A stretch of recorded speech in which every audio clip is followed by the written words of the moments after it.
Blake Lively sure is entitled.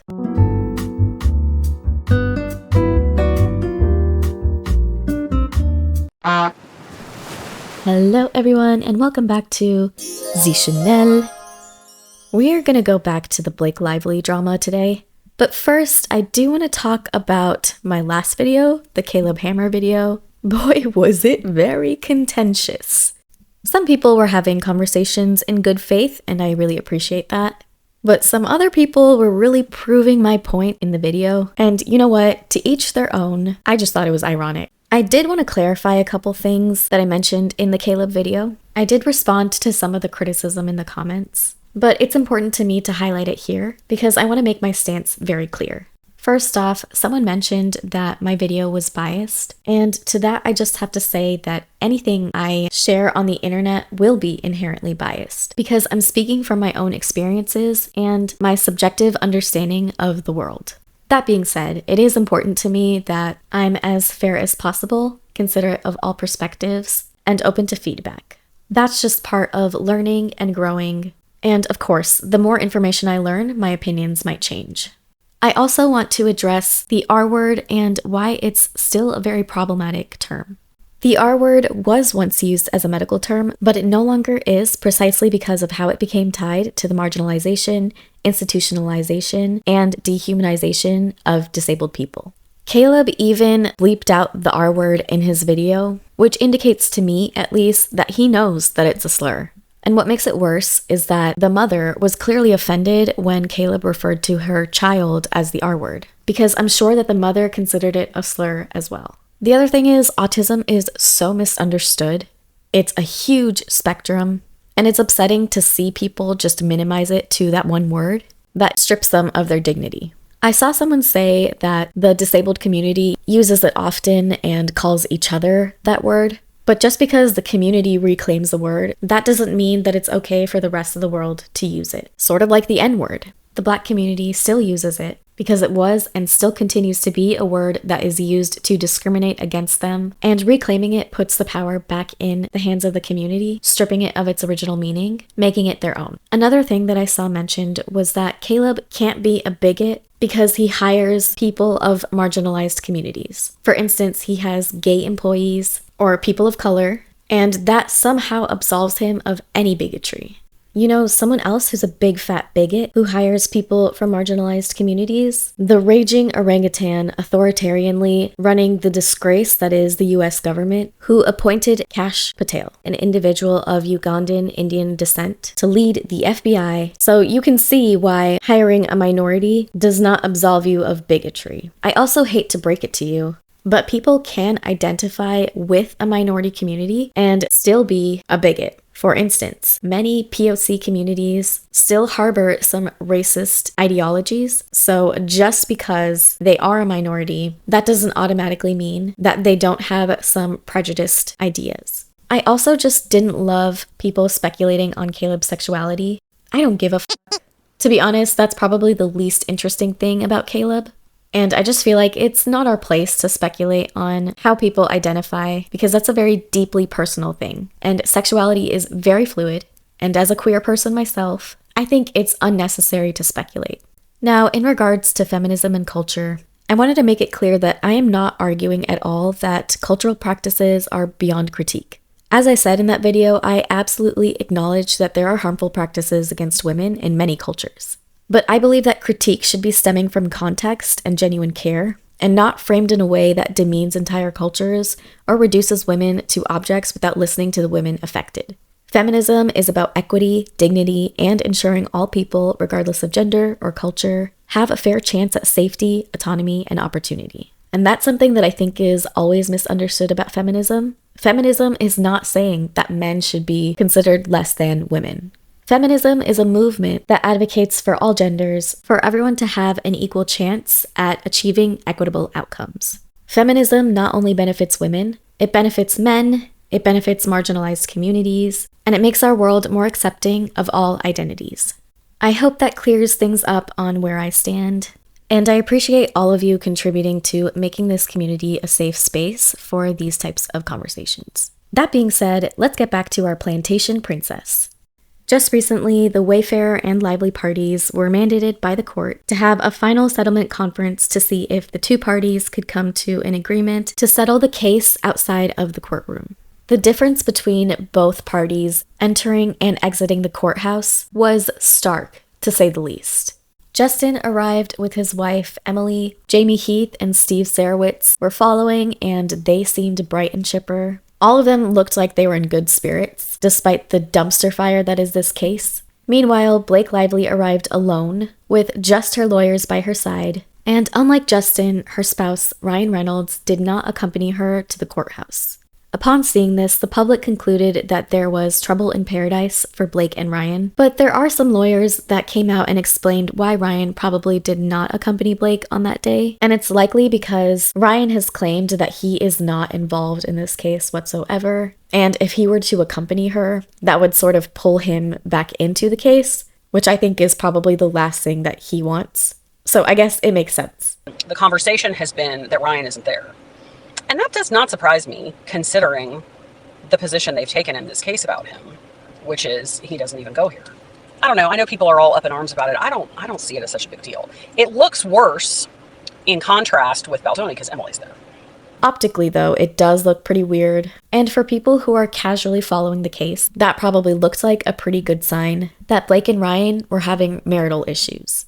I was really happy to see Justin smiling with Emily by his side, especially after news broke that the Baldonis were selling their house in Ojai. Some people were speculating that the reason the Baldonis had to sell is because of all of the legal fees. I doubt that, considering Steve Sarowitz could literally wipe his ass with dollar bills every time he took a shit for the rest of his life and still be a billionaire. If you didn't know, Steve Sarowitz is the co-founder of Wayfair Studios alongside Justin, and the two happen to be very good friends. Steve funded most of the It Ends With Us movie production and has committed to covering all of the lawyer fees for the Wayfair parties. So there's no doubt in my mind that the Baldonis didn't choose to move because of legal fees. I believe the most likely reason that Justin is selling his house is because Blake's lawyers, and in my opinion, deliberately chose to do this, doxed his address, and considering how many crazies there are out there who still defend Blake for some godforsaken reason, like, did y'all read the evidence?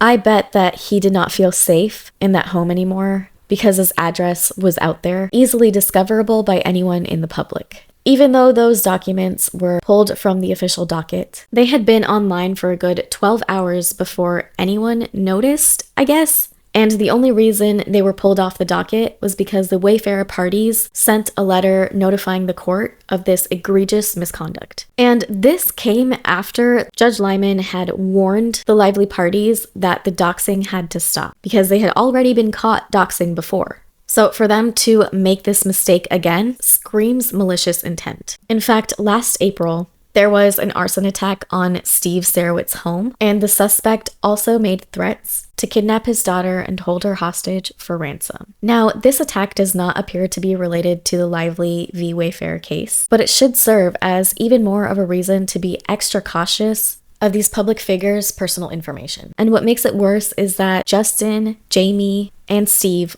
all have children, and particularly Justin and Jamie's kids are pretty young. So to subject them to this level of danger is actually criminal to me, in my opinion. And I'm pretty shocked that the court did not reprimand them more or sanction them. But I'm not a lawyer, so maybe there's a particular reason that this didn't happen. But I just feel like it's crazy that Blake Lively's team seems to be getting away with a lot, and it's really upsetting to me. Because I can just imagine if the Wayfair parties did the same thing, the Lively parties would go apeshit. Someone I haven't really talked about so far in this case is Blake Lively's publicist, Leslie Sloan. This woman makes me feel like bashing my head against a brick wall. If you ever have a masochistic urge to be enraged, I recommend reading Leslie's entire deposition, particularly the part where she's asked why she referred to Justin as an animal. In her deposition, she's asked, "What basis did you have to call him an animal?"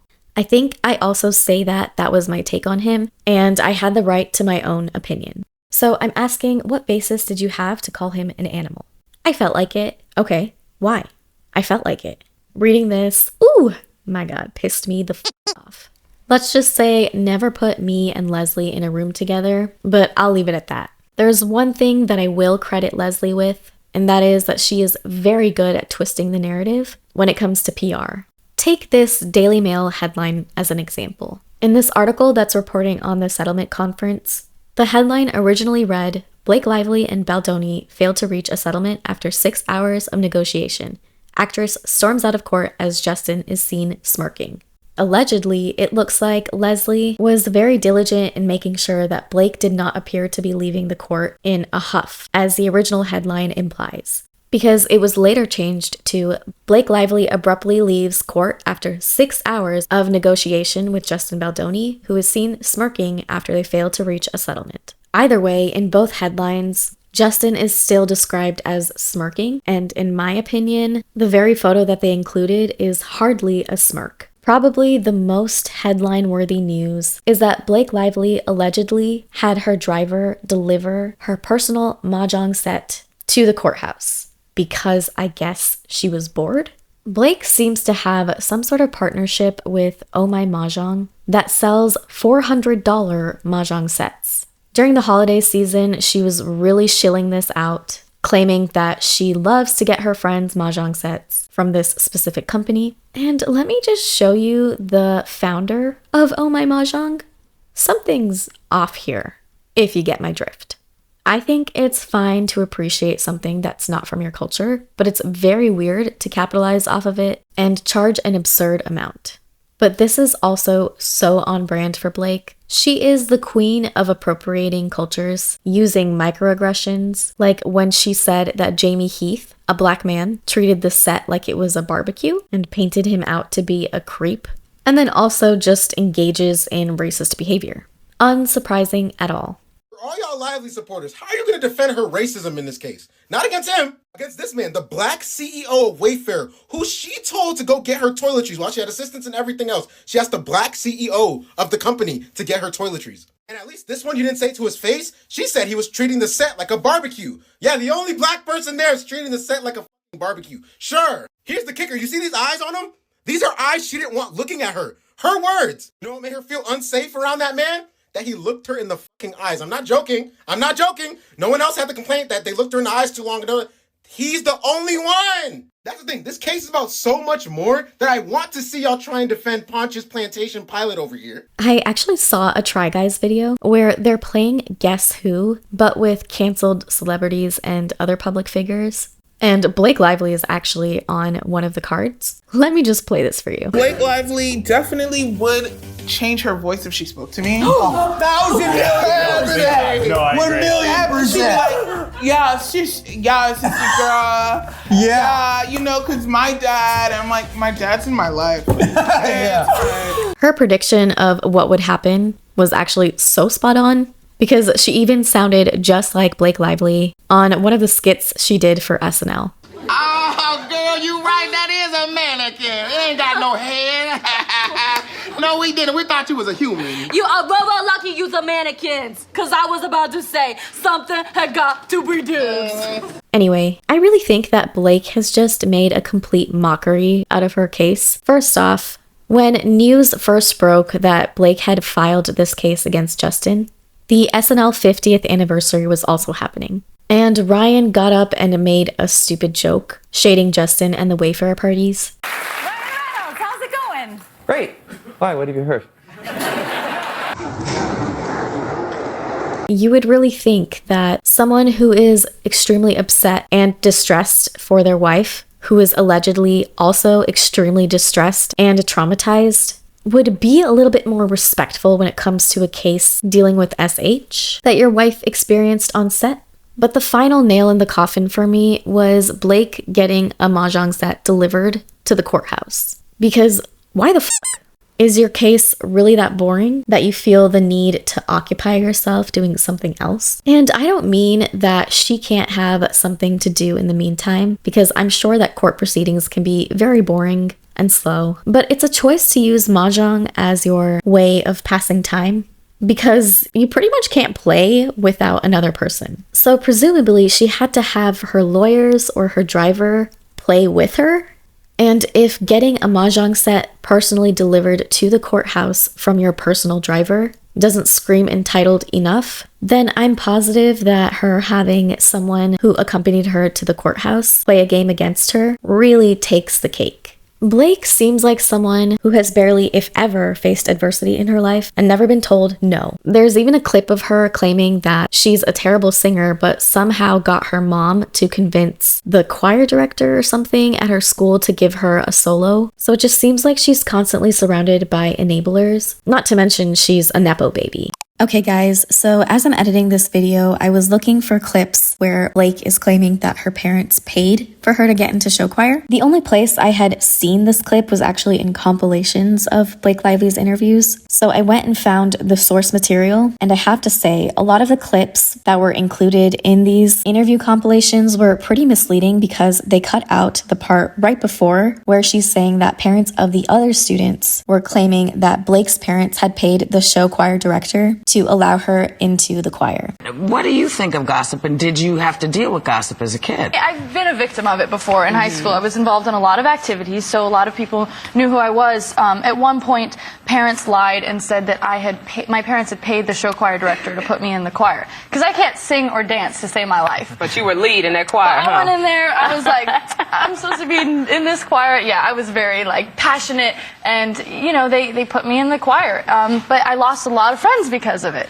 I'm glad I went back and fact-checked because I don't want to be sharing misinformation. And in this particular instance, I'm actually on Blake's side. I also watched some of her show choir performances, and I actually had a really good time. And you can tell she's really into it. I also didn't realize that Blake had sang a song for a movie that she did. And she's actually not that bad of a singer. She can hold a tune, and I actually kind of like her voice, to be honest. Y'all don't come for me. I'm not defending Blake. I just wanted to get the facts straight. Okay, back to the video. The entitlement that Blake displays is crazy, so it's really nice to see her getting knocked on her ass for once in her life. I still can't get over the irony of her filing an SH case when she defended Harvey Weinstein after all of the allegations came out, as well as Woody Allen after his own daughter alleged that he SA'd her for years. And don't forget that this creep is currently married to his ex-wife's child and his former stepdaughter. Everyone is nasty. That's what I'm learning. Everyone in this world is nasty. The reason I care so much about this case is because I'm really sick of seeing people get away with doing shitty things and justice never being served. Literally, our country is in shambles right now, with leaders refusing to hold sex traffickers, pedophiles, murderers accountable. It's so insanely sickening that I can't even believe that this is real life. This is what we've become. I don't know. I'm feeling a lot of things lately. The world is heavy right now. And I'd be lying if I said that everything that's happening hasn't taken a significant mental toll on me, and I'm sure for all of you as well. So I would really appreciate if maybe you have some good news. Share it with us in the comments down below. And also let me know what you think about the settlement conference between the Wayfarer and the Lively parties. Do you also think the Mahjong special delivery was absurd? Or is that just me? Anyway, thank you so much for watching. Don't forget to like this video and subscribe to my channel. I would love to have you as part of the community, and I will see y'all in the next one.